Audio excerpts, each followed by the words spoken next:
If you are looking for a wedding podcast that's not just fun but goes a little deep, then you have found it. We're the Feel Good Wedding Podcast by Polka Dot Wedding, and my name is Dorothy, and I am also known as Miss Polka Dot. I am the founder and editor of Polka Dot Wedding, and I have been writing about weddings for 16 years.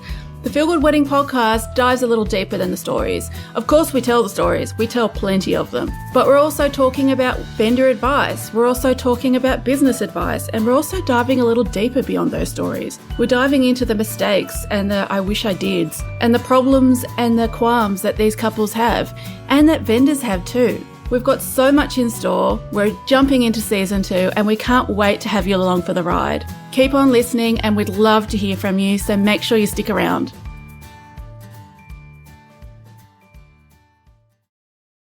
The Polka Dot Wedding team is honoured to conduct our work on the land of the Boonwurrung, Woiwurrung, Eora and Kurungay people. We honour the traditional Aboriginal and Torres Strait Islander custodians of the land, and we pay our respects to elders past and present.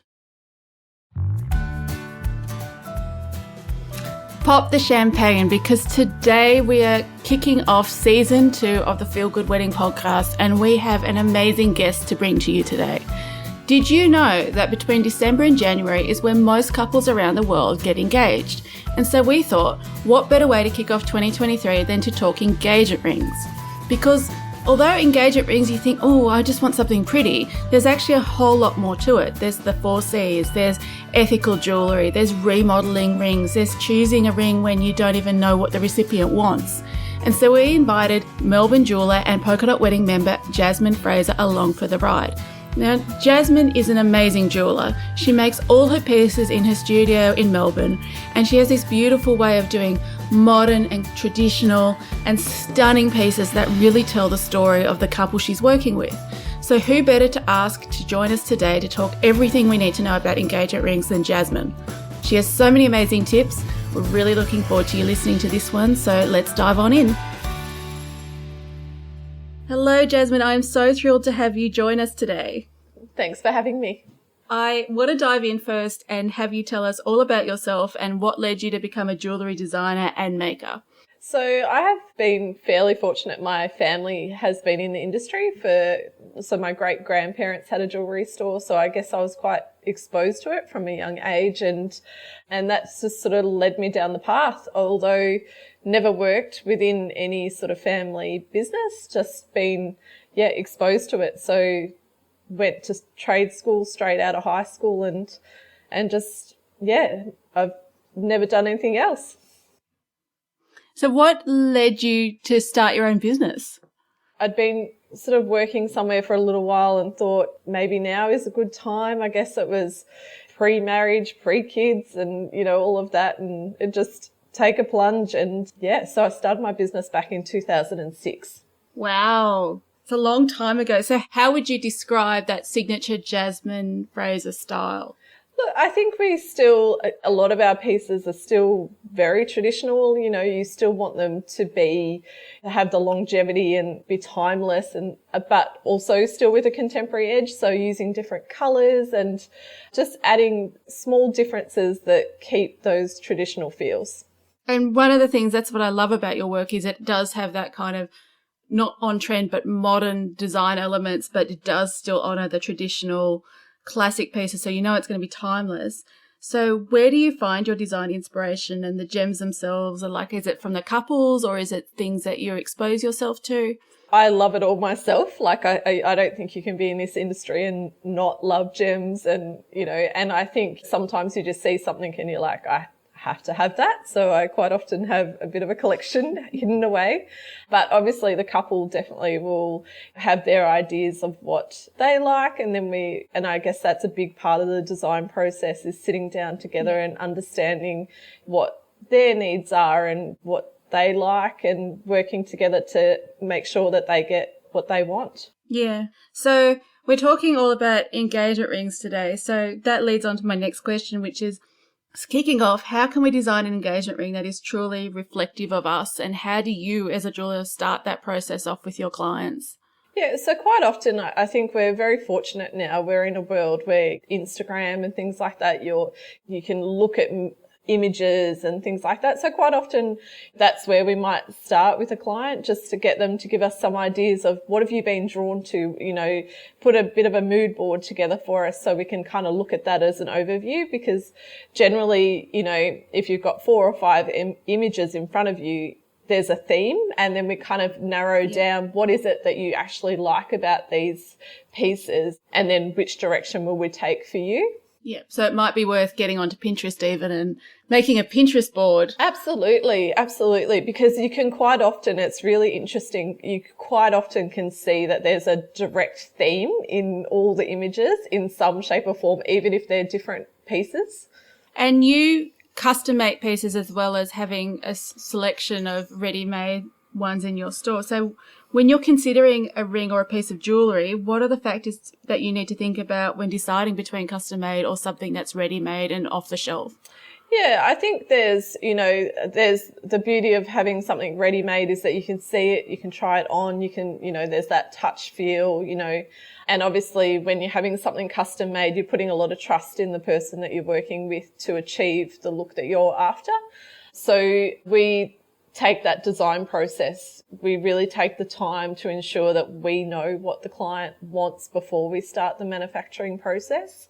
Sometimes clients will come in at the halfway stage to see it half made, just to ensure that they're like, yes, we're all on the same page, and that, the outcome is going to be right at the end. So, but there's definitely, buying ready-made is, like I said, a great option because you can try it on and you can see exactly how it feels and all those kind of things. But then having something custom made means that you can sort of have a say in every aspect of it, the height, the width, all those kind of things, which are little details that you're not going to get in a ready-made piece. Yeah.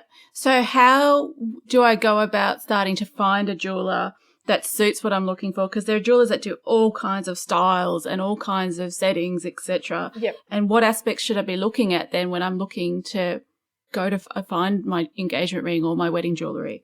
I think you want to find someone that their style is along the lines of what you like. I mean, I quite often have clients come in and they say, we've stalked your Instagram page, we like what you're doing. And I think you definitely want to have that sense of connection in the design, definitely. And you also want to feel comfortable with the person that you're working with. I think that's, there's a huge part of making sure that you're on thinking alike. So especially with a custom piece. So I really think you want to feel very comfortable with the person you're working with and know that their best interests, they've got your best interests at heart. And we talk a lot about that with when you're choosing your vendors, that you should be choosing vendors that you have a connection with. So when you're walking into a retailer or a design studio, is that part of what I should be looking for? Are there other things I should be looking for when I'm walking in and trying to figure out if this is the best spot for me? Yeah, I think you want to walk in and you want to feel comfortable. You want to feel welcome. I spend a lot of time asking about the couple. If I'm working with a partner on their own, I like to ask a lot of questions about their partner to get an understanding of, okay, what will they want and how are we going to achieve that? So I think you definitely, how you feel in an environment is very important when, choosing who you'll work with. Yeah, definitely. And whether we're doing custom made or purchase from a retailer, where do we start? Because I feel like whether you know what your partner wants in an engagement ring or you're purchasing for yourself, it's quite overwhelming to think, where do I actually start with this? Absolutely, absolutely. And I think, again, coming back to the world of, Instagram and things like that, is looking for inspiration and just, I think that's just narrowing down. But, on the flip side, sometimes what you think you want, and then by the time you get to the point of, trying on and things like that, what you think you want is maybe not what you want. So the other piece of advice I often say is, try on as many styles as possible, get a feel for different things on, because sometimes you just don't know what you think might work, and then what suits when it's on sometimes is very different. And I feel like budget obviously also plays a big role in that, because engagement rings can be hundreds of thousands of dollars to quite a lot cheaper. So Yeah. where do we start with setting a budget, and what do we need to think about when it comes to only budget for an engagement ring? Yeah, I think budget is a very personal thing. Often people say, oh, you don't want to ask people what their budgets are, but you kind of need to have a guide of where to start. You want to just, even if it's a very rough guide, like sometimes I say to people, even if it's like a really wide kind of ballpark figure, but it gives us a starting point. It gives us somewhere where we can show you things that are at, your lower end. We can show you things at your higher end. And, sometimes those price points will change, but I guess it's nice to go into it with a little bit of a sense of where you'd feel comfortable. Can a good jeweler then help me adjust my budget? Like if I say my budget is this much, can they help me figure out what stones, etc., would work within that? Absolutely. And so obviously, like we would often sit down, and if a client came in and they were saying, we want a diamond and we've got this sort of budget, we'll show them the options that would fit, and then obviously, potentially discuss alternatives if, pricing wise, if we can offer something else as well. These days, I think clients are a lot more open to looking at coloured stones for engagement rings. So then price points are different again. Of course. And so when we come back to diamonds first, because I know we're going to talk about coloured stones soon, the 4 C's, which is clarity, carat, and what's the fourth one? I've forgotten the fourth one.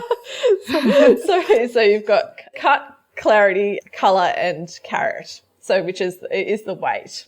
Is there one that is more important than the other? And what do I have to take into consideration when it comes to the 4 C's? Yeah. Are they that important? Look, cut is relevant to a round diamond. And then as far as anything other than a round, such as your ovals and your marquees, the cut grade is actually not relevant. So it's because there's too many variables in those shapes. So the round, there's set proportions that the round should sit within to give you the most brilliance.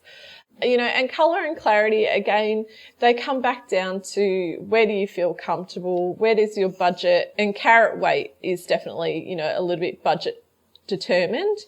And then, often I say to clients, like you can play around with the colour and the clarity to then give you different options on the carat weight. And again, it's such a personal preference. You can, some clients prefer to keep everything on the higher end of the scale. Some clients are prepared to look at other options to give them a little bit more size. And again, we often will sit down and run through all those different points to help the client work out where they feel comfortable. So to educate me, the cut is the shape, which is like marquee, brilliant, emerald, all the different shapes. Yep. The carat generally pertains to the size of the stone. That's right. Yep. And the colour, does colour only ever apply to diamonds, or does it apply to every gemstone? No, so colour only, as far as a grading scale, only applies to your diamonds. So you start at D, which is like colourless, and then you run down the alphabet. So the lower you go down the alphabet, the more colour, more tint will be in the diamond. So it might be more white to more yellow. That's correct.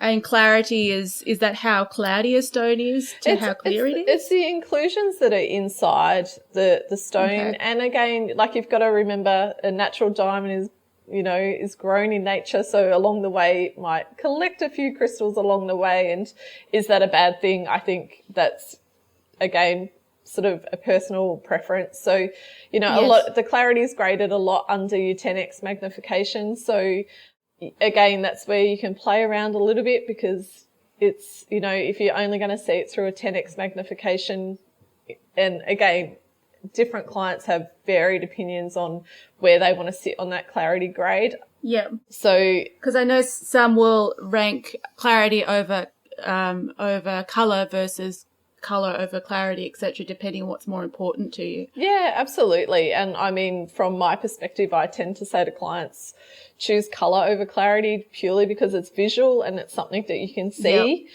Whereas the clarity, if you're only going to see it through a 10x magnification, then it's not going to impact the way the ring looks once it's set. So, yeah. So ethical jewellery is a hot topic right now, which as it should be. Yep.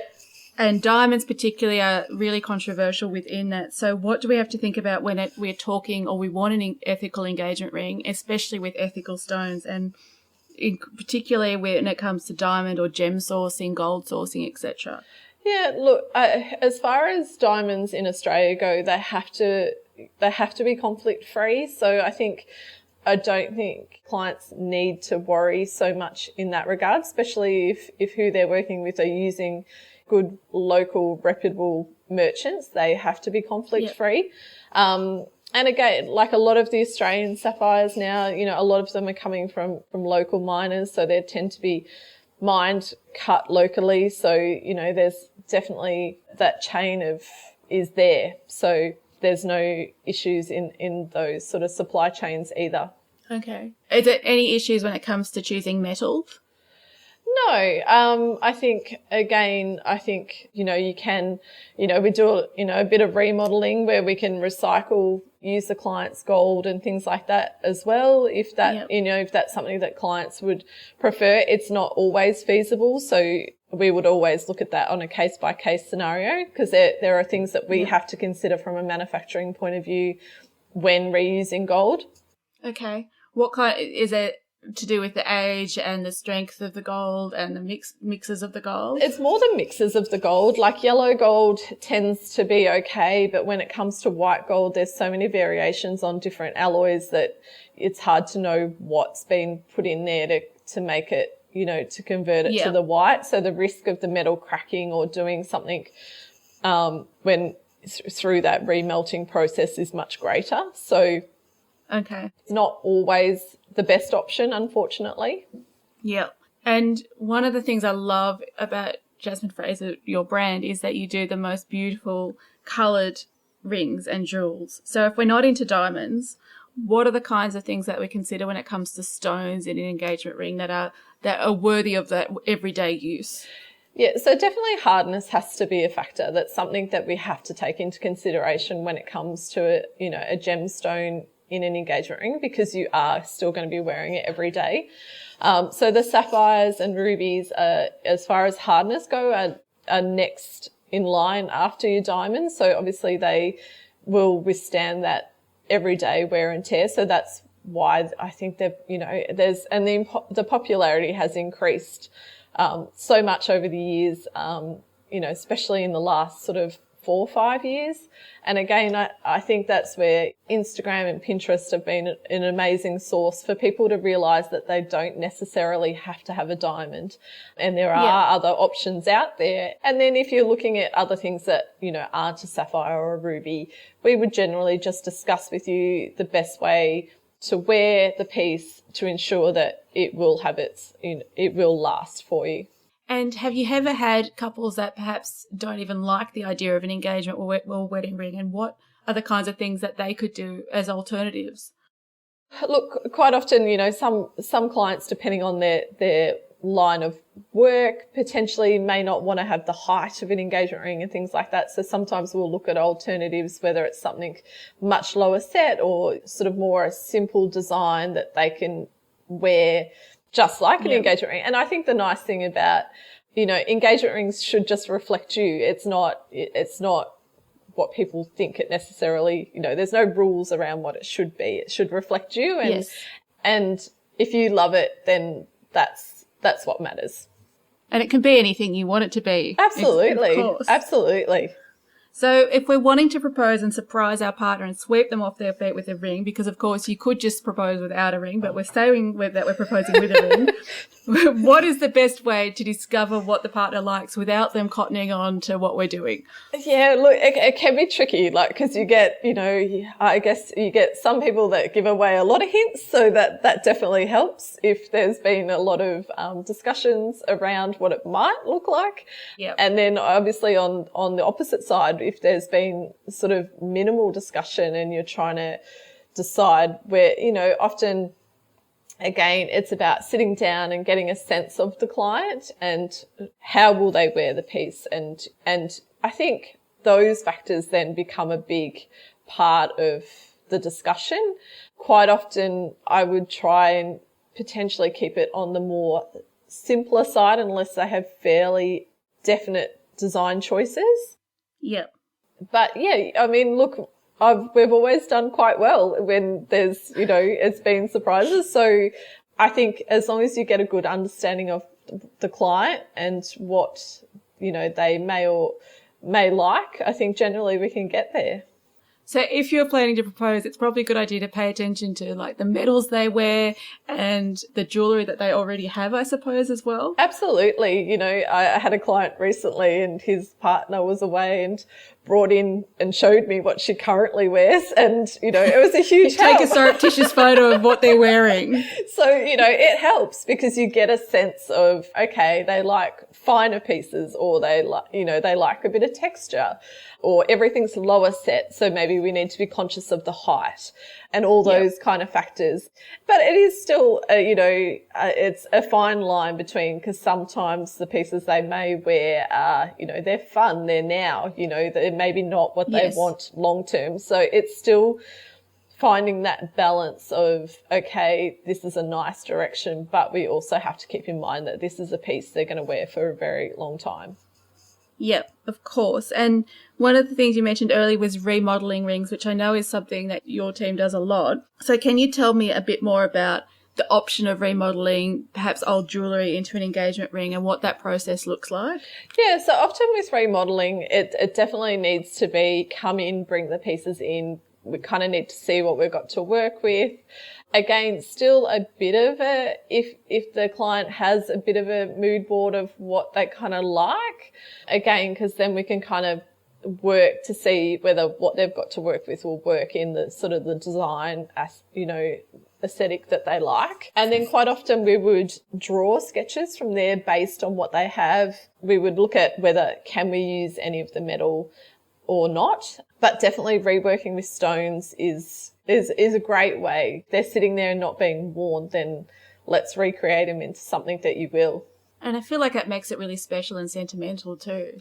Absolutely. And, quite often it might be this piece came from grandma and this one, and all those stories are tied into one, which is beautiful. I love that. I love when jewellery tells a story because that's what makes it so like you hand it down generation to generation with its story.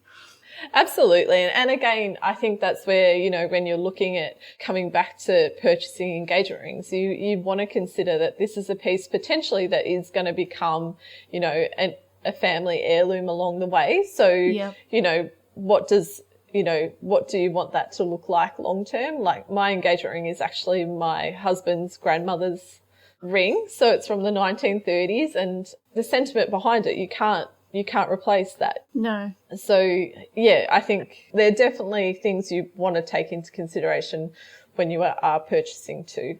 And when it comes to, we've gotten our engagement ring, and I know one of the issues I see a lot of couples having is, how do I fit a wedding band to my engagement ring? And how do I even purchase an engagement ring? Because should it match? Should it not? What do I need to know when it comes to choosing a wedding band for me, myself and my partner that suits my engagement ring, or even in general?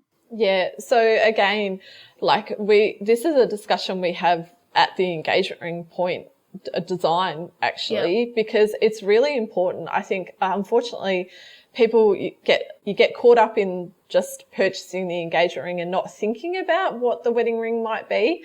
So I quite often have that discussion while designing the engagement ring. And I guess that's one thing about having something custom made is we can really think long term. And whether it's like, even if you're not ready to make the decision on the wedding ring, we can at least make allowances for, well, maybe it'll be this or maybe it'll be this, but at least we're not restricting you when it comes to the wedding ring time. And quite often, if the partner is not involved, I will ensure that it will allow a straight wedding ring to be worn flush up against it so that we're not restricting what then the wedding ring becomes. Yeah. Those things, they're worn as a pair for much longer than they're worn as a single piece. So it is important to think about the complete look that you want to get to in the end. And you have to think about things like mixed metals and such too, don't you? Because you can't combine metals often with rings for wearability and such. Absolutely. So, and all those things you do want to consider. And it's not, I think you can always, especially with a custom made, you can always create something that will fit your engagement ring. But if you can have that discussion at the time of having the engagement ring created, I think it just, at least when you get to the wedding ring stage, you sort of it doesn't limit you in any way. Have you had any couples that have come to you wanting to propose, but they don't want to design the ring because they're too scared of the partner not liking it? What are the options if you want to propose, but you want something special to do that? Yes. But you don't kind of want to commit? So sometimes, like, you know, there's a few options. Sometimes we might, I've had clients that will propose with the stone only and then allow the partner to come in and design around the stone. The other option is to do something as simple as what potentially may become their wedding band as, you know, as the proposal. I love that. And then, you know, and then work backwards from there. So, you know, and that's always nice too. And then, you know, on the odd occasion we might do just sort of, you know, a mock-up of what the design, you know, something close to what the design might be in the end, so that at least they can do the proposal and then come back and discuss all the finer details as a couple. I love that because you still get the specialness without perhaps the commitment. Yeah, absolutely. To the ring at least. And I think, you know, these days, you know, couples are really enjoying doing the process together. So, you know, Yeah. I think there's a real, like, there's probably it's probably about getting close to a 50-50 split, I think, on doing it on your own versus doing it as a couple. And I think both options are beautiful, and it's just what suits you as a couple. And you also create other beautiful jewels aside from engagement rings and wedding rings. I particularly love your earrings. Is there anything we should think about when it comes to our wedding jewels in general beyond the engagement ring and wedding rings? Look, I guess as far as wedding jewellery goes, I know, again, they can be pieces that can be passed down. I did a beautiful pair of earrings years ago that two sisters decided that they would go halves in and they'd both wear them for their wedding day. And then there'd be something that they would pass down and their daughters could wear to their wedding day. And, you know, I think, again, it's, you know, if it may be something that, you know, you want to keep within the family. And yeah, so there's definitely, I guess with weddings, there's a lot of expenses and things like that. So, yeah, you know, when it comes to wedding jewellery, you know, having something made may not be the direction, but, you know, but again, it can be something really special moving forward.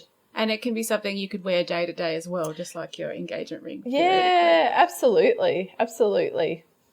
Have you had, because you've obviously made so many beautiful rings, have you had any particularly memorable engagement rings or pieces of jewellery you've worked on for weddings that you've just loved? I love the Art Deco style. So I'm a bit of a lot of, you know, the bigger Art Deco, you know, plaque design. I love working on those designs. They're this type of pieces I have to, you know, you sit down and you have to think every step ahead, you know, to get to the end result. So I really love, and a lot of those designs definitely stick in my mind. But I feel really fortunate. I love what I do, and I, you know, just, you know, meeting a couple and having the discussion right from the start and then getting to the end product is always, and still to this day, it's just so nice to see that, you know, that we've created what they really, they will love forever. Do you have a particular stone you adore the most? Or is it like a favourite child? It is a little bit. Look, I love champagne diamonds. And so I think I think that's quite evident across a lot of my social media and my website. But also, all the sapphires. I think sapphires have been one of those things that people just didn't realise how many amazing colours they come in. And so it's been really nice that now, you know, people are looking to explore, you know, all these different options. And so for me, you know, every day is different. And I still, like, how can you not love diamonds, you know?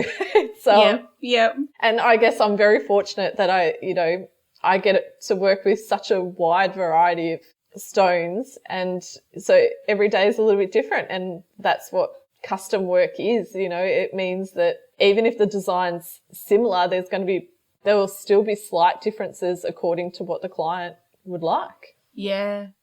Have you got any last word of advice for us when it comes to engagement rings and wedding day jewels? I think the biggest thing is like, you want to find someone that you feel comfortable with and that you trust, is that you can work with. I think, especially with custom piece, I always say a little bit of my soul goes into that piece, it's, and, and you want to have that connection with the client. And I think that, it's equally as important for the client as it is for the jeweler, because I think when you have that connection, you want to create something amazing for them. And you create so many amazing pieces. So thank you so much for sharing your expertise with us. And thank you so much for being our guest today. Thank you so much for having me.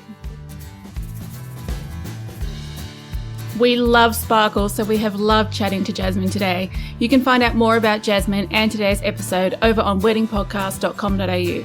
We have put a full written transcript over there for today's show, as well as all the links on how you can find Jasmine and book her to make your own special wedding day sparkles. Now, we would love your rankings, your ratings, your stars and your reviews. So hop on over to your favourite podcast platform, hit those stars, write us a review, or even drop us an email, because we would love your feedback. We have so much more coming with the Feel Good Wedding podcast, and we'll be back in a couple of weeks.